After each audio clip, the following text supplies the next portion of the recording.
Sir, you need to move. That seat isn't for people like you. The words cut through gate 47 like a blade. Kevin Washington stood motionless, his crisp white shirt catching the harsh terminal lighting. His boarding pass read 2A First Class. His skin told a different story to the blonde gate agent staring him down. Caroline Matthews, 20-something with a company smile turned weapon, raised her voice. These tickets cost $4,800. Are you sure you didn't find this somewhere? 200 passengers turned. Phones emerged from purses. The morning crowd at Denver International had found their entertainment. Kevin adjusted his platinum cufflinks, the ones with the subtle KW monogram, and said nothing. His calm felt dangerous. His silence spoke volumes. The question hung in recycled air. How does a man maintain such composure when the world decides he doesn't belong? Have you ever been judged by your appearance in the most public, humiliating way possible? Caroline's voice carried across the gate area like a public announcement. We've had problems with fraudulent upgrades lately. I need to verify this ticket wasn't acquired improperly. The word acquired dripped with implication. Kevin's jaw tightened imperceptibly. His Patek Philippe watch, limited edition, worth more than most cars, caught the fluorescent light as he checked the time. "Step aside, please," Caroline continued, her tone shifting from suspicious to commanding. "For other passengers' comfort." A businessman in a rumpled suit shook his head. I knew something was off.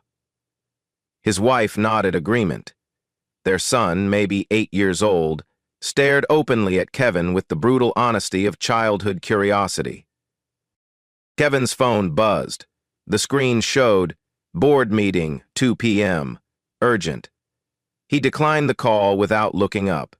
His leather portfolio, handcrafted, expensive, remained tucked under his arm like a shield. 7:00 a.m. 30 minutes to boarding. "Sir, are you listening?"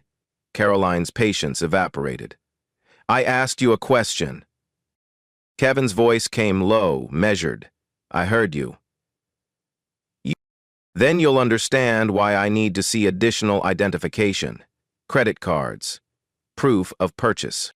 Around them, the terminal hummed with morning chaos. Flight announcements echoed off glass walls. Coffee shops filled with the pre-dawn crowd. But Gate 47 had become a theater, and Kevin was the unwilling star. A woman with silver hair whispered to her companion, "Those people always try to game the system." Her companion nodded knowingly. Their conversation wasn't meant to be private. Kevin positioned his phone carefully, the camera facing outward. His thumb moved across the screen with practiced precision. He was documenting everything. Every word, every face, every witness to his humiliation. 7:05 a.m. Gate supervisor approaches. Janet Rodriguez materialized beside Caroline, her supervisor badge catching the light. "What's the situation here?" "Suspicious first-class passenger," Caroline explained, her voice carrying newfound authority. "Ticket doesn't match his presentation." Janet's eyes swept Kevin from head to toe. His tailored blazer, his Italian leather shoes, his perfectly knotted tie. None of it registered as belonging in first class. Not on him. "We have protocols," Janet said, her voice official and cold. "For suspicious passenger behavior." Kevin's phone buzzed again. This time, he answered. "Not now," he said quietly. "I'm handling a situation at Den." The caller's voice was urgent enough to be heard by nearby passengers. "Should I make the call?" Kevin's response was barely audible. "Not yet." He ended the call and returned to his strategic silence. His cufflinks caught the light again. Those platinum pieces with the mysterious KW monogram that no one seemed to notice. 7:08 a.m. Emissary. Security called. Airport security to Gate 47, Janet announced into her radio. Her voice carried the weight of authority, the promise of escalation. The crowd thickened. Passengers boarding other flights detoured past Gate 47 to witness the spectacle. Phones appeared like flowers blooming in spring, dozens of them, all recording the same scene from different angles. Kevin stood in the center of it all, a study in controlled composure. His breathing remained steady. His posture spoke of quiet confidence. But his eyes held something else entirely. A family of 4 pressed closer. The father held his phone at eye level, live streaming to his social media. "You're not going to believe what's happening at Denver Airport right now," he narrated to his audience. "They're questioning this black guy's first-class ticket." The comments flooded his screen in real time. Typical airline racism. "Call the news. This is why I don't fly. Sue them." Kevin saw none of it. His focus remained laser-sharp on the unfolding drama. He was playing a game whose rules only he understood. 7:12 AYEM. Security arrives. Officer Martinez appeared with the efficiency of practiced authority. His uniform commanded immediate respect. His presence shifted the entire dynamic. "Passenger Kevin Washington," he read from his notepad. "Please step forward." The use of Kevin's full name over the gate area speakers turned every head. 200 passengers now knew his identity. The humiliation was complete and public. "I need to see identification," Officer Martinez continued. "And I'll need you to empty your pockets." Kevin complied with the calm precision of a man who had expected this moment. His wallet revealed multiple platinum credit cards, a Colorado driver's license, and something else. A black card with minimal text that Officer Martinez studied with growing confusion. "Sir," the officer said, his voice suddenly uncertain, "this card is mine," Kevin finished quietly. The crowd pressed closer. The phones multiplied. Social media exploded with real-time updates from a dozen different angles. Kevin Washington, successful, dignified, humiliated, had become the unwitting star of a viral moment. But he wasn't fighting back. He wasn't raising his voice. He wasn't demanding justice or respect or basic human dignity. He was waiting.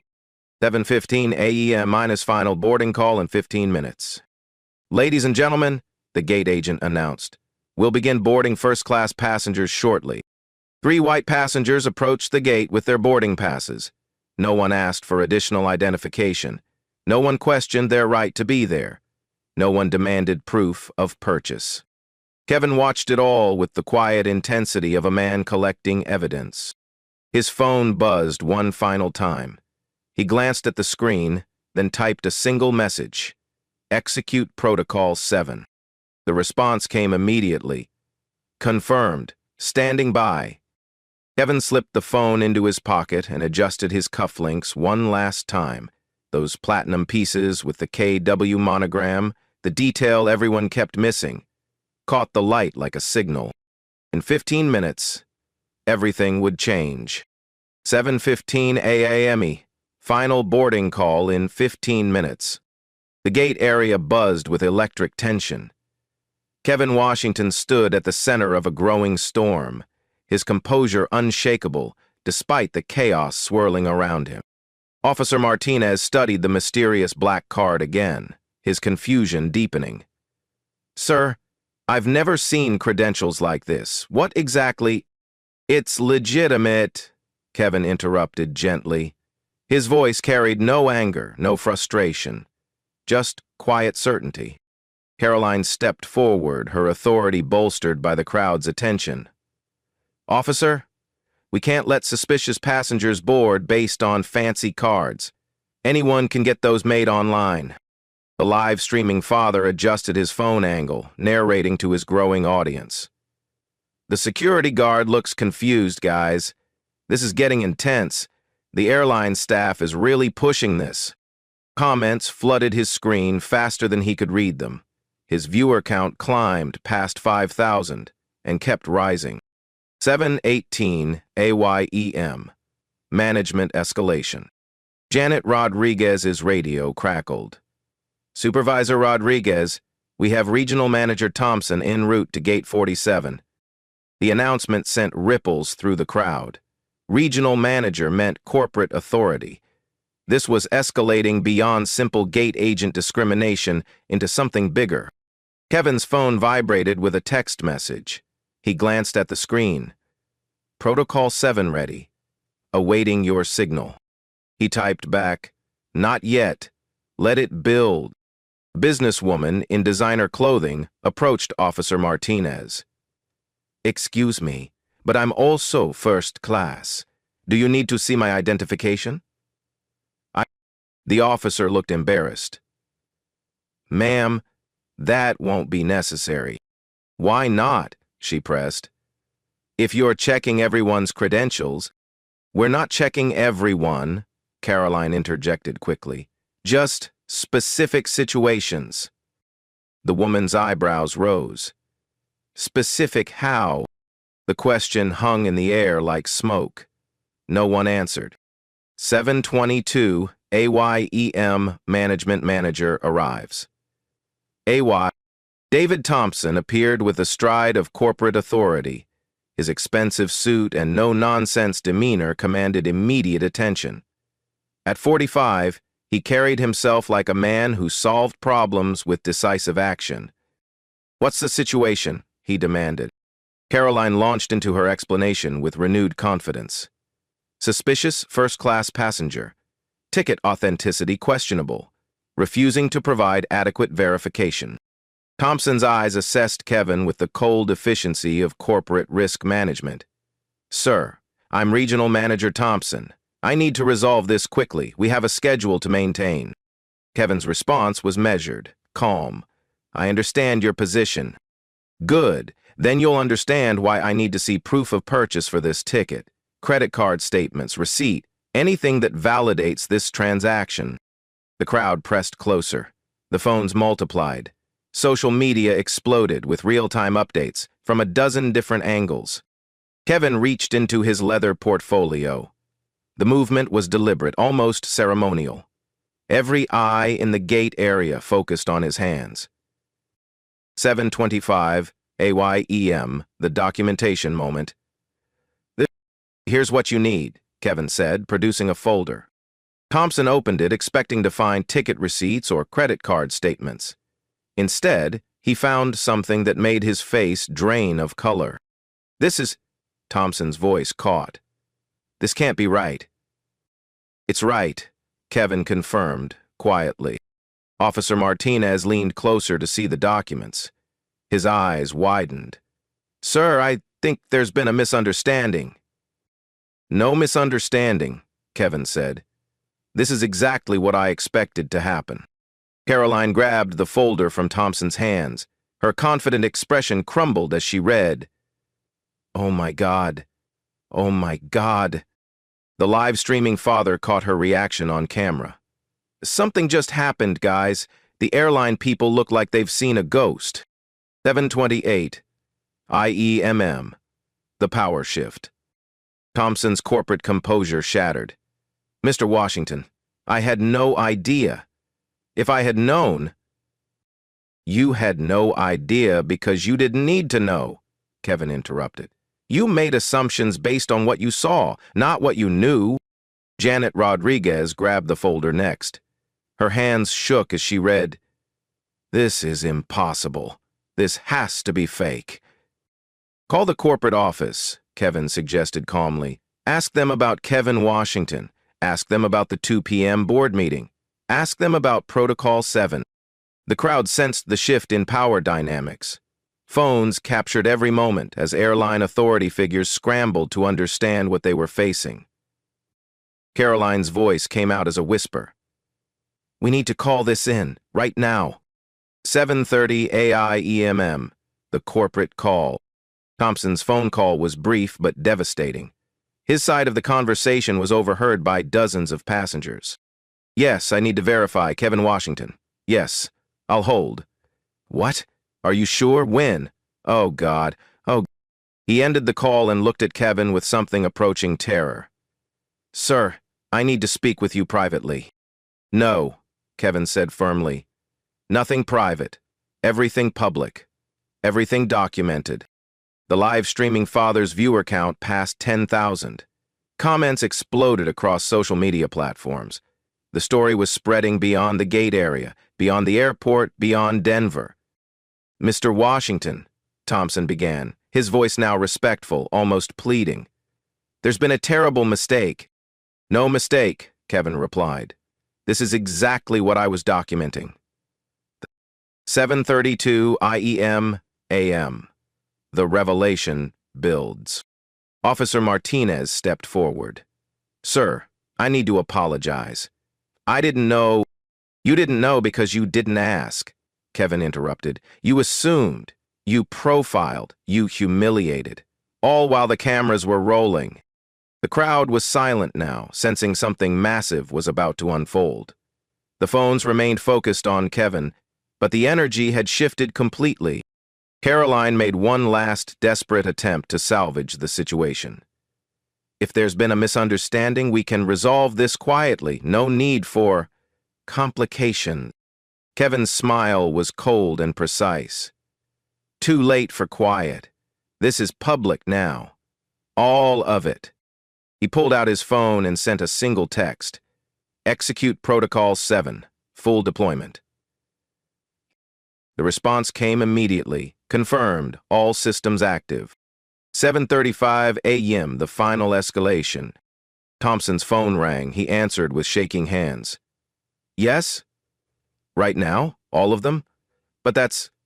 Yes, sir. I understand.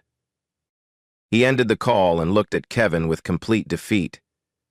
Mr. Washington, I've been instructed to provide you with full cooperation, whatever you need. What I need, Kevin said quietly, is for this to continue exactly as it has been. No special treatment, no backtracking, no attempts to minimize what happened here. The live streaming father whispered to his audience.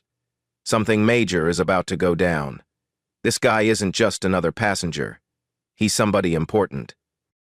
Kevin heard the whisper and turned to face the camera directly. I'm exactly who I appear to be. Nothing more, nothing less. The question is, why did that threaten so many people? 7:37 AIEM, the moment before truth. The gate area fell silent. 200 passengers waited. Dozens of phones recorded. Social media buzzed with speculation and outrage. Kevin Washington stood at the center of it all, his composure absolute, his purpose clear. The humiliation was complete. The documentation was thorough. The witnesses were countless. In 3 minutes, everything would change. But first, he had one more call to make. 7:37 AYEM, the moment of truth. Kevin Washington pulled out his phone with deliberate precision. The gate area held its collective breath as he dialed a number from memory. This is Kevin, he said quietly. Yes, I'm still at gate 47. Execute the full protocol now. The voice on the other end was audible to nearby passengers. All departments, sir? L departments. And patch me through to the emergency board line. It's time. Thompson's face went ashen. Caroline stepped backward, bumping into a passenger. Officer Martinez looked between his radio and Kevin, uncertainty written across his features. 7:30 ADM EM, the portfolio revelation. Kevin ended the call and returned to his leather portfolio. This time he withdrew a different folder, thicker, more official, bearing corporate seals that caught the morning light. Since you've demanded documentation, he said, his voice carrying new authority, here's what you need to see. He opened the folder deliberately, allowing the crowd to witness what unfolded. The letterhead was unmistakable. Meridian Airlines Corporate Headquarters. Thompson's hands trembled as he read the first page. This can't be real. This has to be some kind of... Keep reading, Kevin instructed calmly. The live streaming father zoomed in on the documents, his audience now exceeding 15,000 viewers. Comments flooded the screen. What does it say? I can't see. Someone read it out loud. 7:39 a.m. The identity unveiled. Caroline grabbed the folder from Thompson's hands, her confidence returning. I don't care what fake documents. Her words died as she read the header. Her face drained of color completely. Evan Washington, Chairman and Chief Executive Officer, Meridian Airlines. She read aloud, her voice barely audible. The gate area erupted. Passengers gasped. Phones captured every moment of the revelation. The live streaming father's viewer count exploded past 20,000. That's impossible, Janet Rodriguez stammered. Meridian doesn't... This airline isn't... Check the tail number on the aircraft, Kevin suggested quietly. N847, MA. Meridian Airlines Flight 447, operated under partnership agreement with your carrier. Thompson's phone was already out, fingers flying across the screen. His corporate login revealed the truth in seconds. Oh God, it's true. 7:40 a.m. EM. The corporate hierarchy exposed. The revelation hit the crowd like a physical wave. Every passenger, every airline employee, every witness to the humiliation suddenly understood the magnitude of what they'd witnessed. Kevin Washington wasn't just a passenger. He was the owner. This was his aircraft. These were his employees. This was his airline.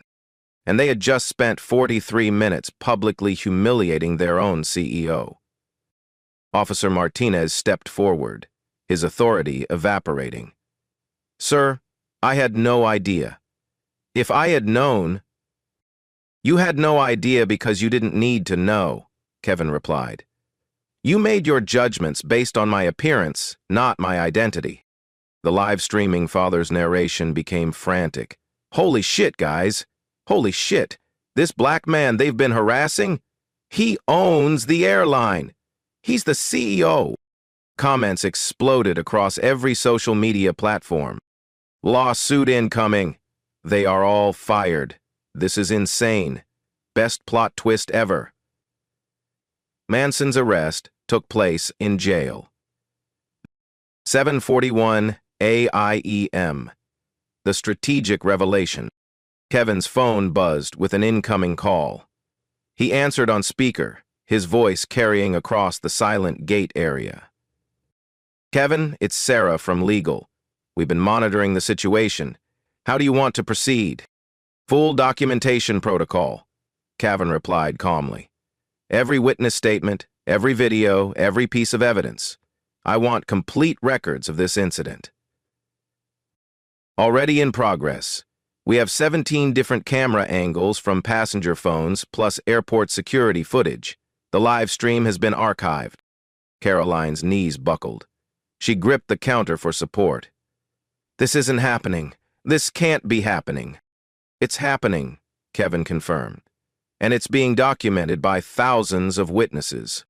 742. AIM minim. The systemic exposure. Kevin turned to face the crowd directly. His voice carried the authority of absolute power combined with righteous purpose. Ladies and gentlemen, you've just witnessed something important. You've seen how quickly bias and discrimination can escalate when people make assumptions based on appearance. The gate area was silent except for the clicking of phone cameras. This incident will be thoroughly investigated, not just the individual actions but the systemic failures that made this possible. Thompson fell into a chair, his career flashing before his eyes. Mr. Washington, please, there has to be a way to resolve this quietly. Quietly? Kevin's eyebrows rose. You mean like how you handled the last 43 minutes? Quietly? 7:43 a.m. EM. The evidence compilation. Kevin's phone buzzed with another call. He answered immediately. Kevin, it's Michael from Communications. The story's already trending on 6 platforms. Meridian CEO is #1 trending on Twitter. The footage is everywhere. Expected, Kevin replied. How many views? Combined across all platforms?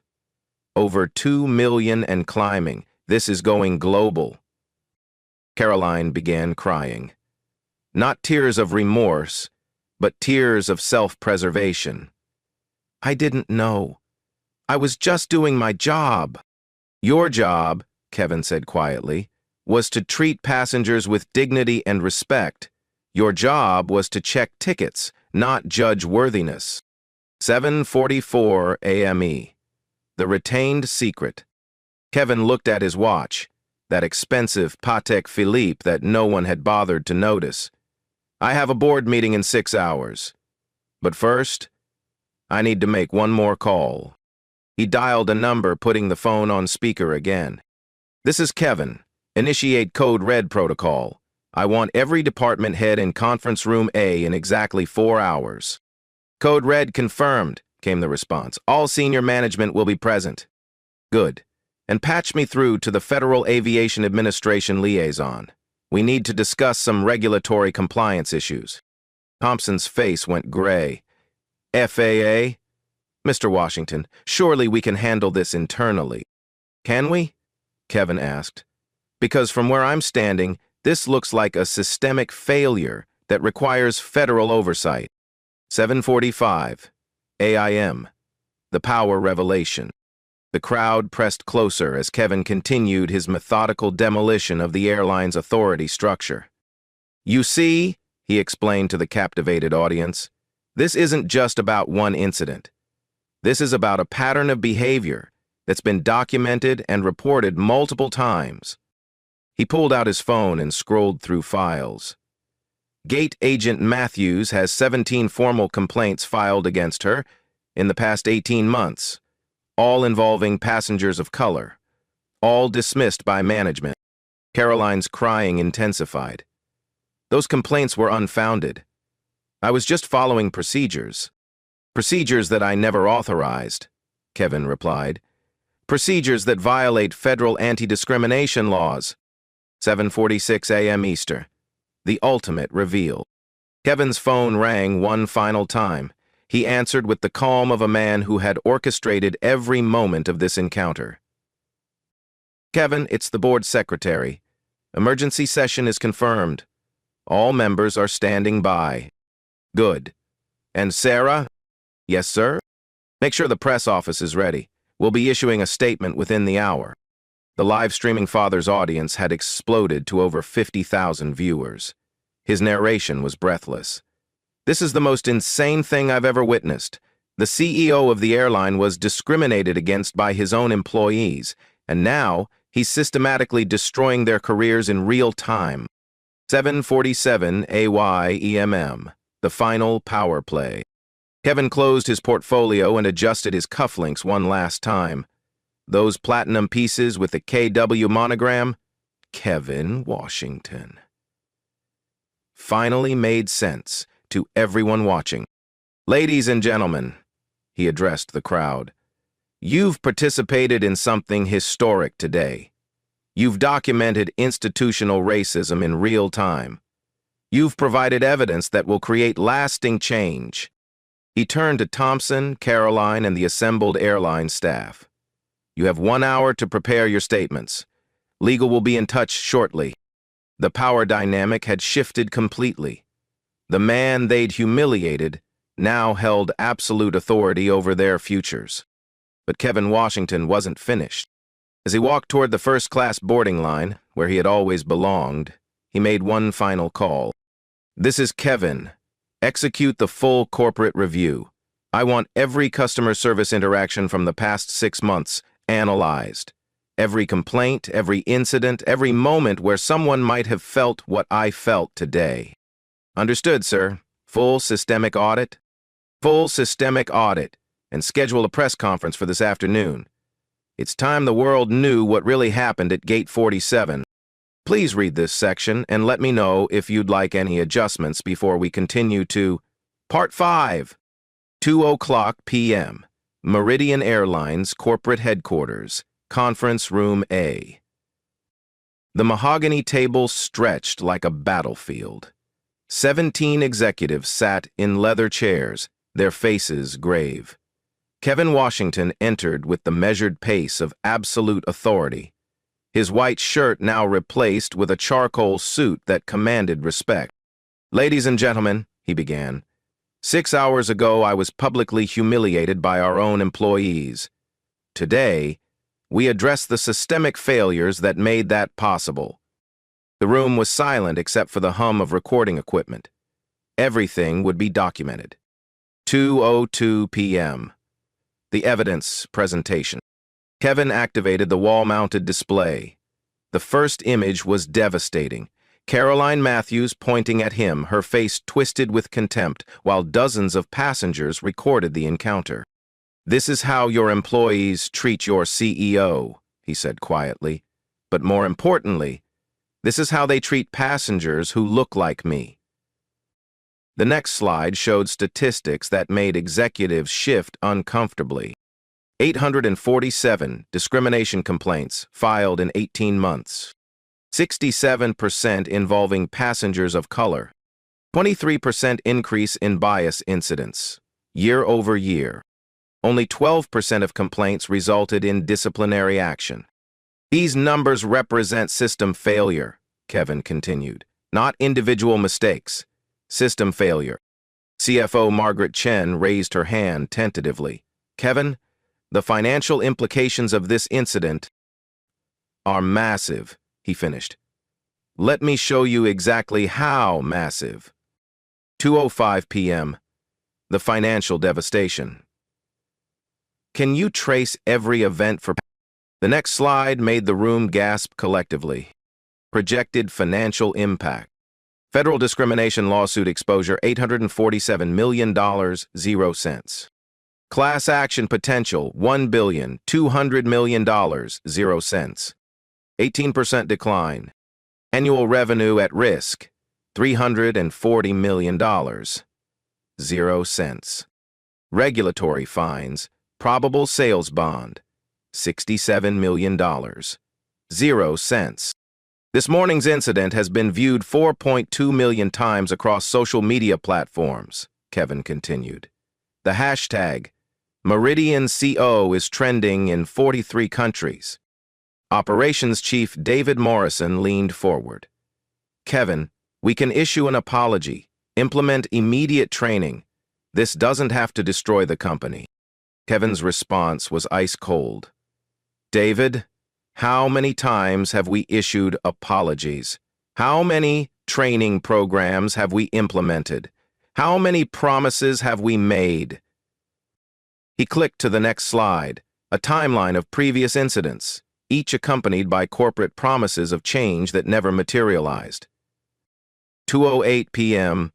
The systemic rot exposed. "Let me read you some internal communications," Kevin said, pulling up email screenshots that made executives cringe. From gate supervisor Janet Rodriguez to regional manager Thompson.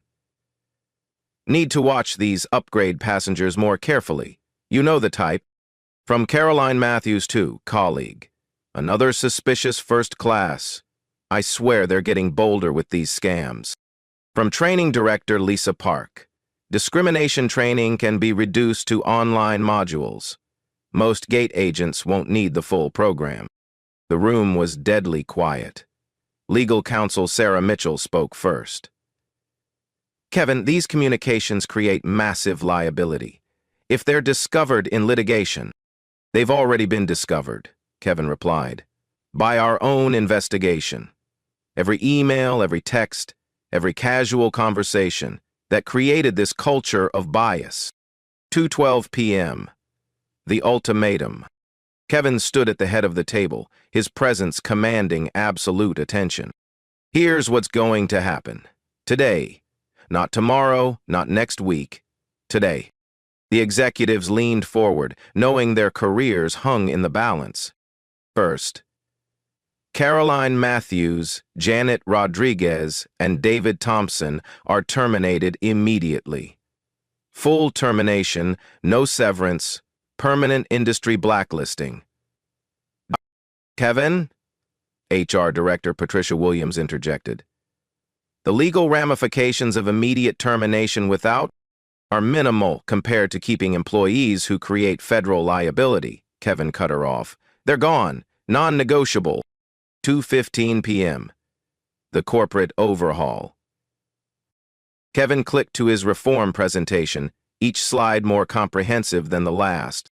Second, every customer-facing employee, all 14,000 of them, will complete mandatory 40-hour bias elimination training within 60 days. Not online modules. In-person, intensive documented training. CFO Chin calculated quickly. Kevin, that's 560,000 training hours. The cost alone, $57 million, Kevin finished. Less than we'll pay in a single discrimination settlement. Third, we're implementing real-time bias detection technology. AI monitoring of all customer interactions, immediate intervention protocols, monthly bias incident reporting to the board. Operations Chief Morrison looked skeptical. The technology costs, the implementation timeline, are already approved. I authorized the expenditure this morning. Deployment begins Monday, 2:18 p.m. The accountability measures. Kevin's next slide showed a new organizational chart that restructured the entire company hierarchy. Fourth, we're creating a new Chief Diversity Officer position, reporting directly to me. Starting salary, $400,000, 0 cents annually, plus performance bonuses tied to bias reduction metrics.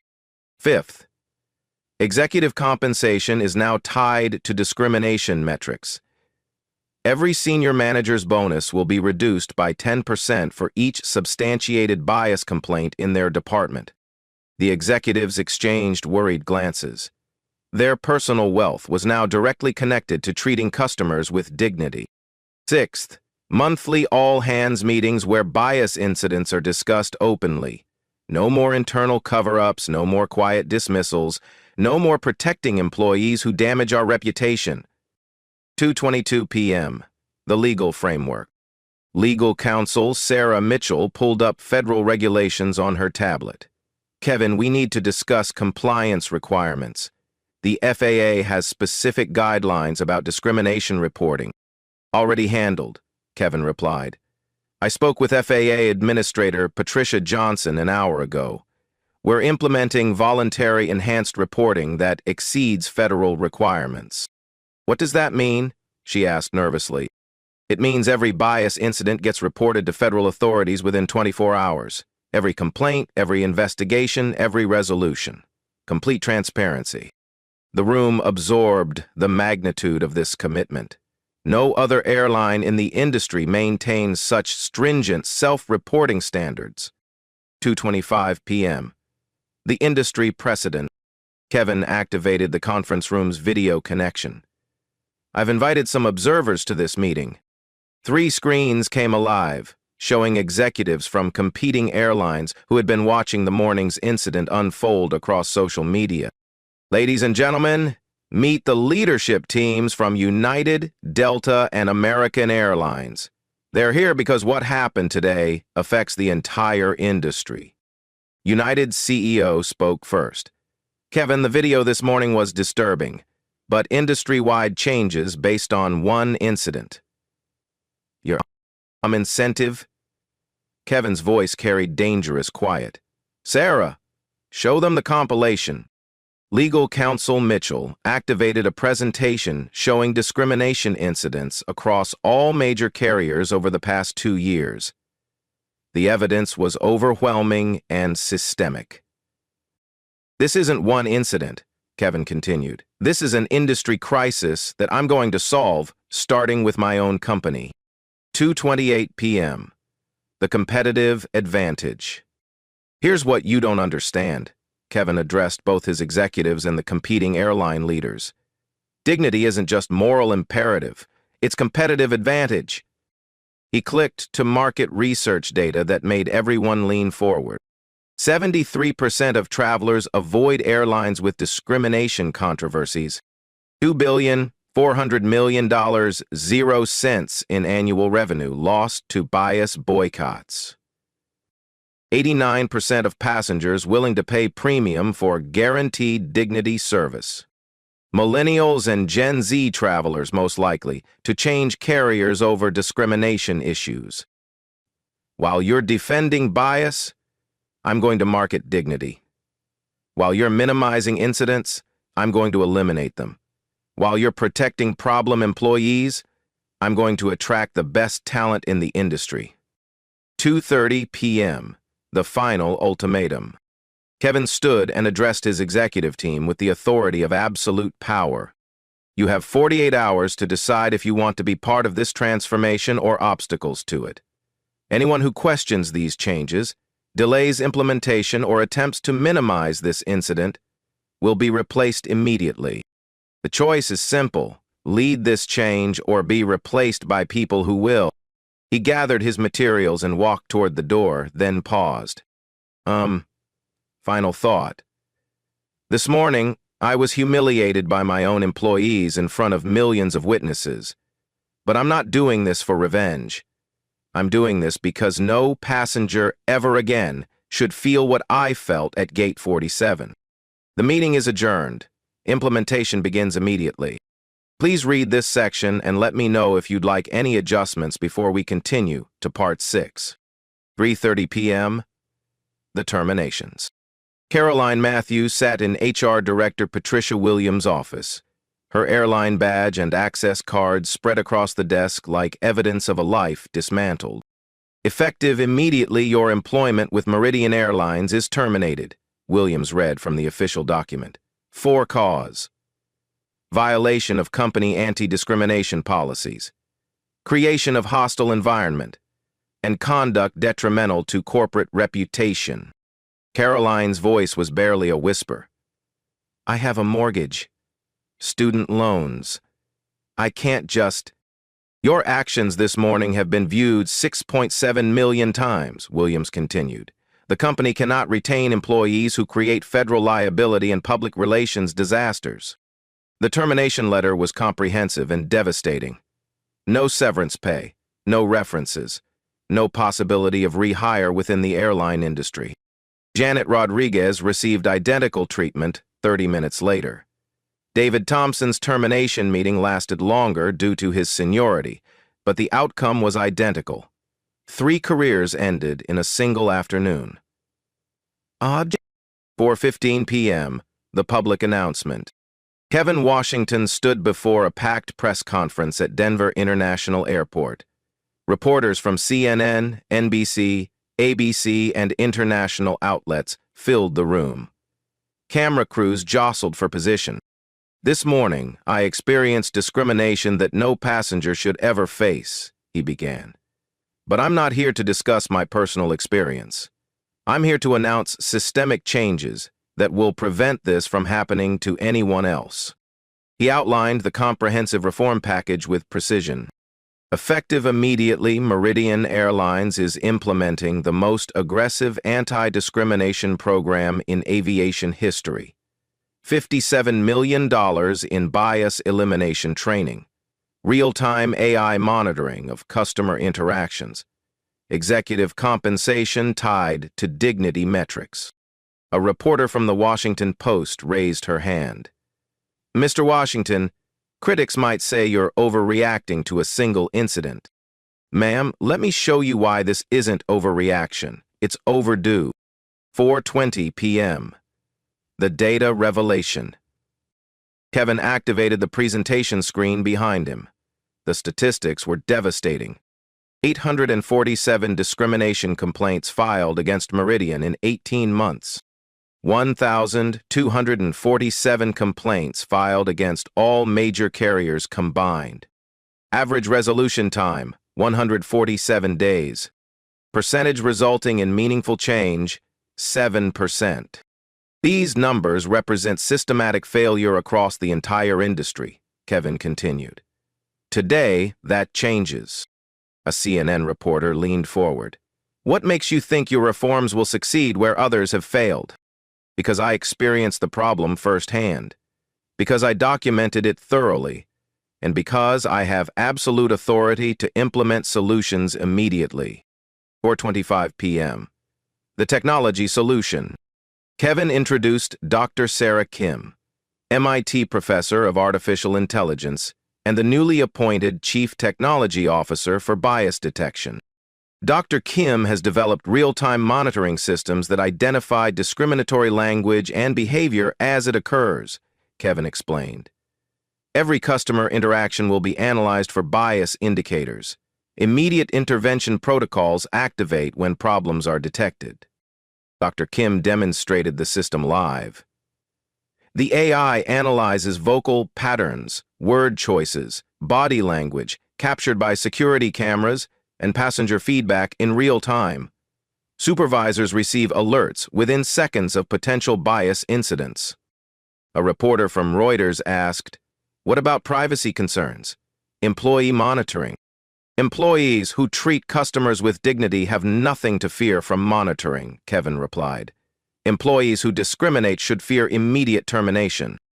4:30 p.m. The industry impact. Kevin's phone buzzed with a call from United Airlines CEO. He answered on speaker. "Kevin, it's Michael. I've been watching your press conference. United wants to license your bias detection technology." "That's encouraging, Michael. What prompted this sudden interest in dignity?" "Our stock dropped 4% this afternoon. Investors are nervous about discrimination liability across the entire industry." Kevin smiled. "Market forces are powerful motivators for moral behavior."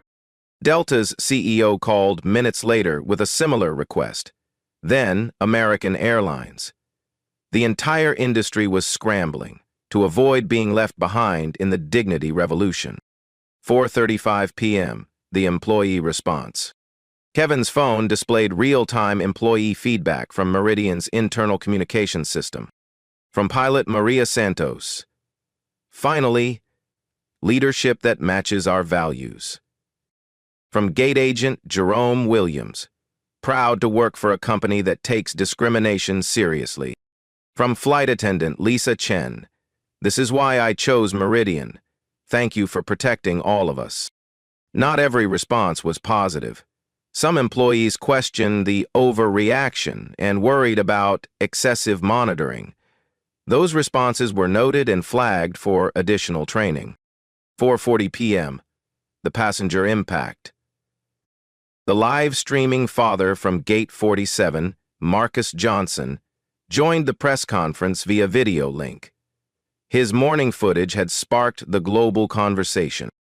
"Mr. Washington, I recorded your humiliation this morning because it was wrong, but I never expected it would lead to industry-wide change." "Marcus, your documentation was crucial. Without witnesses, discrimination often gets dismissed or minimized. You ensured that couldn't happen." Marcus continued. "My daughter asked me why those people were mean to you. I didn't have a good answer. Now I can tell her that sometimes bad things lead to important changes." 4:45 p.m. The financial vindication. CFO Margaret Chen provided real-time market analysis. Despite initial concerns about reform costs, Meridian's stock has risen 12% since the morning incident. Investors are responding positively to proactive discrimination prevention. "The market recognizes that dignity is profitable," Kevin observed. "Companies that treat customers fairly outperform companies that defend bias." Additionally, we've received inquiries from pension funds and ESG investors who want to increase their Meridian holdings specifically because of today's reforms. 4:50 p.m. The cultural transformation. Kevin addressed the final question from NBC. How do you ensure these changes become permanent, not just temporary responses to bad publicity? By making dignity profitable and discrimination expensive. By monitoring continuously rather than responding reactively. By promoting leaders who demonstrate bias awareness and removing leaders who perpetuate discrimination. Most importantly, by remembering that every passenger deserves the respect I was denied this morning. When that becomes automatic, when that becomes cultural instinct, then we've succeeded. 4:55 p.m. The personal victory. As the press conference ended, Kevin received a call from his assistant. "Kevin, Caroline Matthews just called. She wants to apologize personally." "Too late for apologies," Kevin replied. "Time for consequences." The intellectual victory was complete. Not through revenge or retaliation, but through systematic transformation that would prevent future humiliation for countless passengers. Justice served through institutional change rather than personal destruction. Please read this section and let me know if you'd like any adjustments before we continue to the final Part 7. 6 months later. The transformation. Meridian Airlines discrimination incidents dropped 89% within 6 months. The company that had humiliated its own CEO became the industry standard for passenger dignity. Dr. Sarah Kim's AI monitoring system detected and prevented 2,807 potential bias incidents before they escalated. Other airlines licensed the technology, creating industry-wide improvement. What started as one man's humiliation became aviation's dignity. Revolution. Kevin Washington's morning at Gate 47 sparked congressional hearings on airline discrimination. The Department of Transportation implemented new federal requirements based on Meridian's voluntary standards. An industry changed because one man refused to accept injustice quietly. The individual consequences. Caroline Matthews never worked in aviation again. Her termination for discrimination became public record, searchable by any potential employer. The career she built through bias ended in a single morning. She attempted to sue for wrongful termination. The lawsuit was dismissed when courts reviewed the documented evidence of her discriminatory behavior. The judge noted that employees who create federal liability cannot claim wrongful termination protection. Jeanette Rodriguez faced similar consequences. David Thompson lost his executive position and struggled to find comparable employment. Their careers ended not through vindictive revenge, but through natural consequences of documented discrimination. The corporate legacy. Meridian Airlines became the most diverse major carrier in America. Employee satisfaction scores reached industry highs. Customer loyalty increased 34%. Stock price rose 67% over 6 months. Kevin's reforms attracted top talent from competitors. Pilots, flight attendants, and executives sought positions at the airline that prioritized dignity over bias. Market forces rewarded moral leadership. Sam Meachimo's granddaughter, Lucille, expected moral leadership. The company's bias prevention program became a Harvard Business School case study. Kevin lectured at universities about transforming humiliation into systematic change.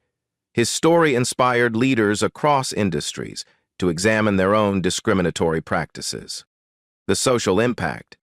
Marcus Johnson's live stream footage became part of civil rights curriculum in schools nationwide.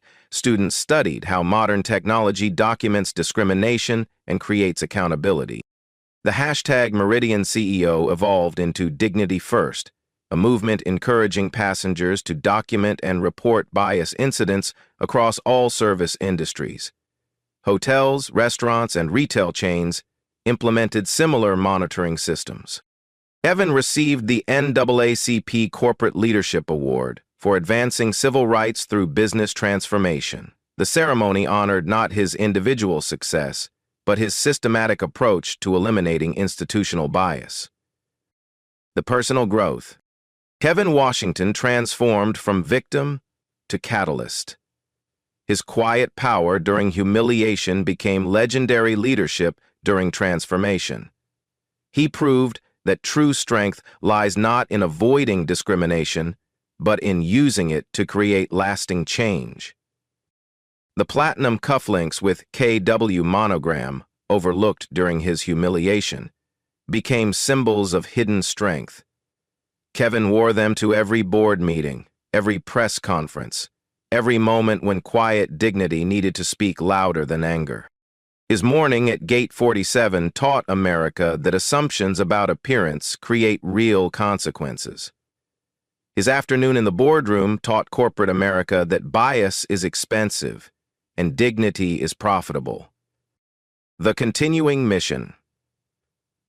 Today, Kevin Washington continues leading Meridian Airlines with unwavering commitment to passenger dignity. Every policy, every training program, every executive decision reflects lessons learned during 43 minutes of public humiliation.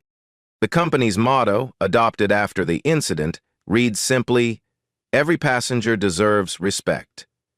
Those words appear on every boarding pass, every gate display, every employee handbook.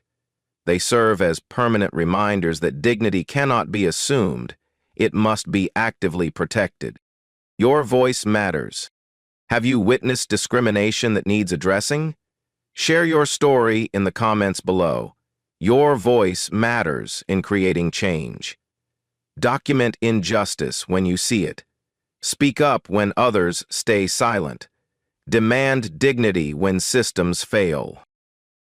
Subscribe for more stories of people turning humiliation into transformation. Together, we can build a world where respect isn't determined by appearance, where dignity isn't debatable, where justice comes through systematic change rather than individual revenge. Share this video with someone who needs to hear that their worth isn't defined by others' prejudices. Sometimes the most powerful response to discrimination is proving that character, competence, and quiet strength always triumph over bias.